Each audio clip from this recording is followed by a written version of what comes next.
মই শিখা পুনৰবাৰ আহিছোঁ আপোনালোকৰ আগত আৰু স্বাগতম জনাইছোঁ মোৰ ইউটিউব চেনেললৈ। আশা কৰোঁ আপোনালোক ভালে আছে আৰু ময়ো ভালে আছোঁ। আজি লৈ আহিছোঁ আপোনালোকক এটা পিটিকা, যিটো হয় বিলাহী পোৰা। তো মানে পিটিকা বুলি ক'লে যিয়ে নাথাকক মানে কি হয়, মানে সেইটো এটা বেলেগ লেভেলৰ, আৰু পিটিকা বুলি ক'লে বেলেগ লেভেলৰ এটা থাকে। তো সেইটোৱে, তো আজি লৈ আহিছোঁ আপোনাক বিলাহী পোৰা। তো আজি আমি সেনেকৈ খালোঁ। তো কি খালোঁ আজি সেইটোও দেখাম, আৰু বিলাহী পোৰানো কেনেকৈ কি কৰিলোঁ আপোনালোকক দেখাম। ঠিক আছে, তো আপোনালোকে চাওক ধুনীয়াকৈ ভিডিঅ'টো, আৰু মৰম আশীৰ্বাদ দি যাব।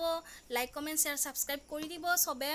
যোনে যোনে মোৰ নতুনকৈ ভিডিঅ'টো চাই আছে, তো সিহঁতে প্লিজ ছাবস্ক্ৰাইব কৰি দিব আৰু নতুন নতুন ভিডিঅ' পাই থাকিব। এতিয়া ভিডিঅ'টোলৈ বিলাহী পোৰানো আমি কেনেকৈ খালোঁ। দুটা বিলাহী লৈছোঁ, আৰু বিলাহী চৌকাত জুই নাই কাৰণে গেছতে এনেধৰণৰকৈ পুৰিলোঁ। আৰু গোটেইখিনি ভালদৰে পোৰা হোৱাৰ পিছত এতিয়া মই ভালদৰে চাফা কৰি লৈছোঁ, আৰু চাফা কৰি লোৱাৰ পিছত এনেকৈ লগতে মই 3টা জলকীয়াও পুৰিছোঁ, আৰু পিঁয়াজ এটা, আৰু নিমখ, তেল, আৰু এনেধৰণে ধুনীয়াকৈ সৰু সৰুকৈ কুটিছোঁ, আৰু এনেকৈ পিটিকি যাম। আৰু এতিয়া মই হাতেৰেও পিটিকিছোঁ, কাৰণ হাতেৰে ভাল হয় আৰু সোৱাদো বেছি হয়। তো ইমান ধুনীয়াকৈ পিটিকি আছোঁ, আপোনালোকৰো চাগে খাবৰ মন গৈছে। তো সকলোৰে খাবৰ মন যায়, পিটিকা বুলি ক'লে চবৰে খাবৰ মন যায়। তো এনেকৈ ধুনীয়াকৈ পিটিকা হ'ল। আজি ভাত সাজ খাই বহুত ভাল লাগিব, কিন্তু উপায় নাই, মই খাব নোৱাৰিম, কাৰণ মোৰ অলপ এতিয়া মানে ডাইটিঙত আছোঁ। তো সেইটো কাৰণে ভাতটো অলপ কমাই দিছোঁ। তো পিটিকা আজি মিষ্টাৰে খাই বহুত ভাল পাব। তো তাৰ কাৰণে বিশেষকৈ এনেকৈ ধৰণে পিটিকা বনালোঁ, আৰু আজি বিলাহী পোৰা পিটিকা, আৰু লগতে কিনো আছে আপোনালোকক দেখাই আছোঁ, আৰু আপোনালোকক দেখাম ভিডিঅ'টো, যিটো মানে মিষ্টাৰে খাব বহিছিল দোকানত ভাত খাবৰ কাৰণে।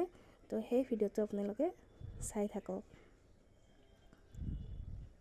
তো চাওক, এতিয়া ইয়াতে মানে নৰসিংহ পাতৰ বেচনেৰে ভাজি আনিছিলোঁ, আৰু লগতে এই পিটিকাখিনি ইয়াতে আছে, আৰু সৰু হেৰিটোত মাছ পিটিকা আছে। তো ইয়াতে মাছ পুৰি পিটিকি লৈ আহিছিলোঁ। তো আজি মানে বহুত হেপ্পী, আৰু মানে আৰু হেৰিটো নৰসিংহটোও ধুনীয়া কৰকৰীয়া হৈ আছিল, কাৰণ প্লেটৰ ওপৰত লৈ আহিছোঁ কাৰণে মানে সেমেকি যোৱা নাই। আৰু এতিয়া বইল দালি, তো এইখিনি আজি খুব ভাল পাইছে, আৰু এনেকৈ ভাত সাজ খাইছে।